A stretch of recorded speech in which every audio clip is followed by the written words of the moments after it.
Welcome back to the Me Myself. Welcome back to Means Up. Tell them what we did this weekend. We went to see Masters of the Universe. No, not that. Oh, yeah. We had to go to our cousin's high school graduation this weekend. Yeah. Tell them how it was. It was, It was brutal. which, not his fault. Obviously not. He didn't invent the graduation process. Right. I was bored at my own graduations. Why can't we make graduations more fun? We already don't want to be there, and then we have to listen to speeches we just don't care about. Then there's the obligatory teacher speeches that I don't even think they care about sometimes. Sometimes they care a little too much. Especially in college. Really, I was going to say the opposite. You think high school teachers care more? In general, yeah, I think college professors are just more down to earth, and they just are like, I don't care what you do, just don't be an idiot. And high school teachers are like overtly particular about things. They care way too much. We're going to upset a lot of high school teachers with this. If they see this, no offense, teachers, but with how the TikTok and channel are going, they're probably not going to see this. That's true. So you think then that translates to their speeches? Of course, I think college professors are more like, here you are, have a good day. In high school, like the guy that talked at our cousin's graduation just yapped forever.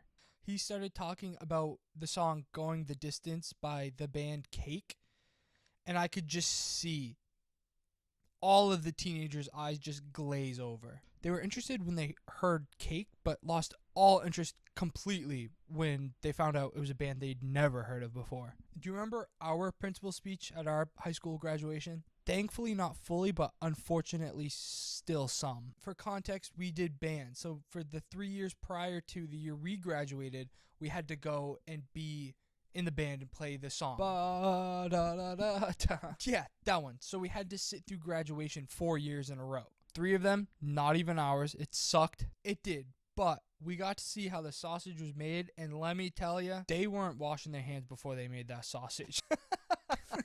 the principal gave the same speech for 3 years in a row. We're talking verbatim to the point where Yeah, in the 4th year, she changed like one thing about the speech, and we were all shocked. at least it was kind of exciting to play in the band. Like, you get to play the song when they walk out. Da-da-da-da. Yeah, that one. Sorry, I threw you off. Nah, you're good, scumbag. Speaking of scumbags, Oh, yeah, we'll talk about him later. but yeah, you were saying Something. Oh yeah, we get to play the walkout song and like walk away song. And then the little blah thing, like when they stand and sit. ba-da. Yeah. That's a little weird, isn't it? What? The whole like baton thing.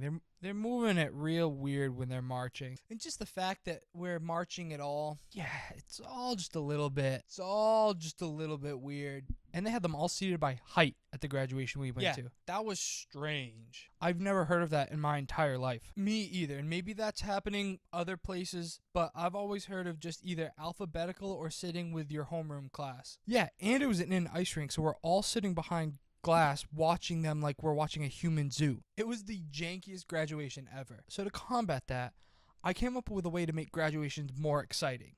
Hear me out on this. I'm so scared, dude. Graduations would have a professional sounding ring announcer. Like a Michael Buffer. Michael Buffer or that really tall guy. He's good. What's his name? Big Mo. Yeah, that dude is great. Or like Ray Clay. Right, we get somebody like that can announce the names and GPAs like a fighter or a basketball walkout. I would pay money to get into that. They could have a betting app. You could bet against like the GPAs and the lengths of speeches. Ooh, but what if someone had insider information they could sway the betting? That is a good point. Other than that though, phenomenal idea. We do have the slight snag of somebody being embarrassed about their GPA. True. It could be a good way to get people motivated about raising their grades. Be like at the beginning of the school year, be like, remember, at the end of this, we're announcing your GPAs. Can you imagine? With a GPA of 3.2, standing at 5'9", Timothy T-Bone Jenkins. I would be so hyped at a graduation. If that was the event, I'd be standing and cheering like it was a sporting event. I like that idea a lot. Thank you. Can we have them wear something cooler though? We would have to. We just wore our school colors. Red and white. Forced us to separate by gender. Yeah, they wouldn't let any of the guys wear white. I do remember I'm that. pretty sure. Yeah, I remember it being a hot button issue. Rightfully so. Oh, of course. Do you miss school? Not really. It depends on what genre of school we're talking about. Break it up. All three genres. Elementary school, yes. Middle/high school, no. College, yes. You don't miss high school at all? Not really. I guess I miss aspects like track and the mac and cheese. That mac and cheese was good. That mac and cheese was fire. As far as school foods go, I think we got lucky pretty much most of the time. There were misses for sure. Of course, there's always going to be. Every championship team has a weaker member. Right. All right, the top foods, we have mac and cheese. And keep in mind, these were homemade. These were like genuinely, they were cooking them out back, cooking us up some grub for lunch. Like good food. That's what made it so good. Uh-huh. So we got the mac and cheese. The chicken bacon ranch pizza. Ooh, I forgot about that. That was so good. The crust on it was so thin. It was thin, but the pizza had a nice like juice to it. Okay.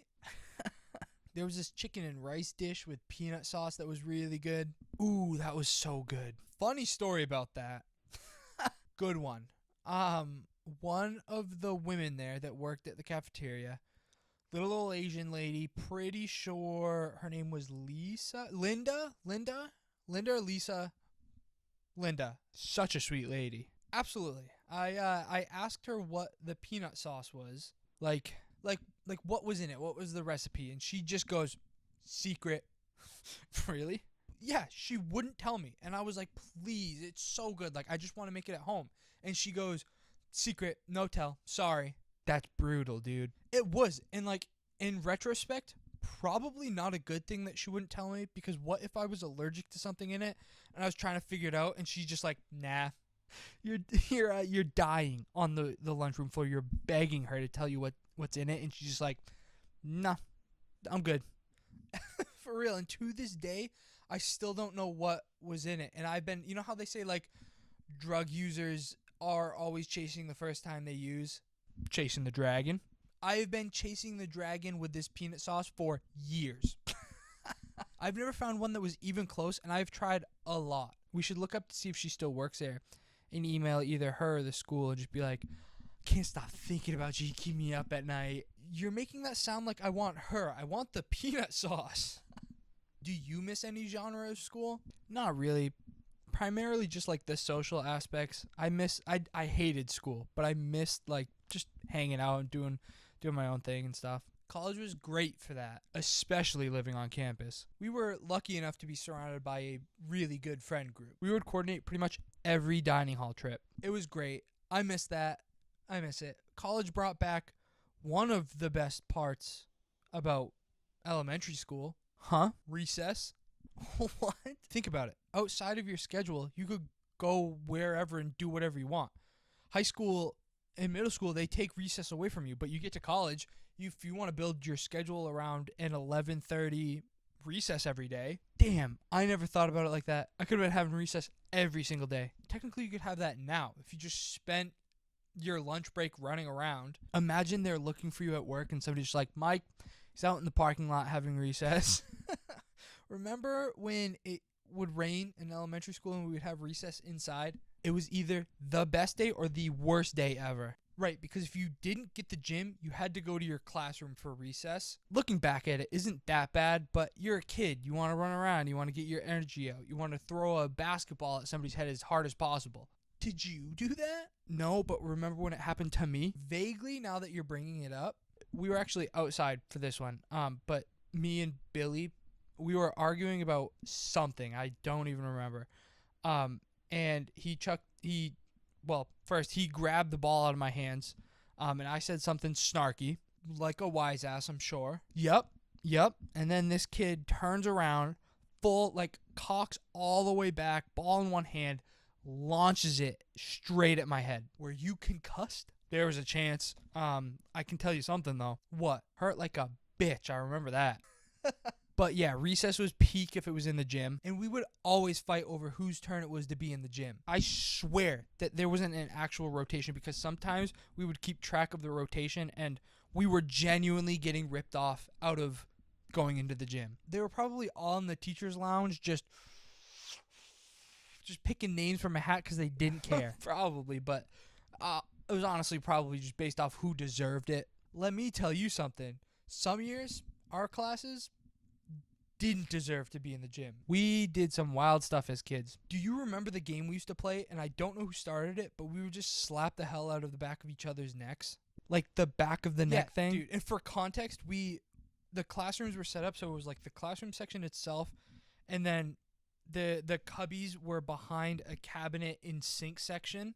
Every class was set up like that. Right. Every class. So we would just be going about our days normal, but as soon as you stepped into that cubby zone, which was also tiled, like the classroom was carpeted, that was tiled, like so you knew as soon as you stepped into the cubby zone. As soon as you were into that zone, open season. I remember genuinely being afraid of getting the back of my neck slapped. Me too. And this was in like 5th or 6th grade. Way too old. Way too old to be doing that. The class got in so much troubles from the teacher for doing that. And do you remember frisbee tag? Do I? I was elite at that. Do you remember who came up with that? That was you? Yeah. For anyone that didn't have this ridiculous game, frisbee tag was exactly like regular tag, except you had a frisbee, and to tag someone, you had to throw the frisbee at them. And it was like freeze tag, so if you got hit, you had to stand there. Right, and if you caught the frisbee when it was thrown at you, the person that threw it had to stand there. Yeah, someone snitched on us and we got in huge trouble for that. We convinced her eventually that we were going to stop playing that and to let us take the frisbee outside again. Frisbee tag season 2. That got the frisbee permanently taken away from us. And do you remember what we transitioned it into? Of course I do. Football tag. Arguably even worse than frisbee tag. I remember who got hurt on this one and told on us. You hated that kid. There might have been a few occasions where him and I got into an argument and we're yelling at each other. Putting it lightly. Well, I mean, what kind of person are you that signs up for football tag, gets injured, and then tells the teacher about it? No, that's fair, but the grudge you had against this kid. Had? You mean have? Still? I don't let things go easily. I am stubborn. Remember when we used to run around and like loop around the monkey bars? Which one? The one that had like the straight up and down yellow pole at the edge of the monkey bars? Oh my god, yes, dude. And we would run and we would jump and we'd jump to one side of the pole, and if you stuck your arm out and grabbed the pole, it would swing you, the momentum would swing you around the pole. And we would mark off how far back we were in the wood chips and just keep jumping back further and further. And shocker to anyone at home that's caught on, also big trouble for that. So what did we do? I don't remember. The up and down pole that was attached to the circular part with the rings around it. Oh my god, yeah. So we transitioned from going around the pole to seeing how far we could jump and swing on the rings. And guess what? Got in trouble for that too. That was the year I was doing hanging off the monkey bars and falling into a split. What? Yeah, I would just hang there and then drop down into a split. I thought it was hilarious until the one time that it wasn't. I'm sure it wasn't. Matt could do it too. Oh, speaking of that guy. Yeah, he's not here today because he's panic editing the last video that it's already uploaded by now, but at least he's doing work this time. He had all week to do it and he waited until now. Fire him. Not gonna fire him. Fire him, fire him, fire him, fire him, fire him. Maybe. How long have we been going on for? Long enough for today. I think we can wrap this up. Do you want to do the outro? Sure. Why not? Thank you for watching. Thanks for watching. Don't forget to like, comment, subscribe, follow us on TikTok. We'll see you next time. Good job, dude.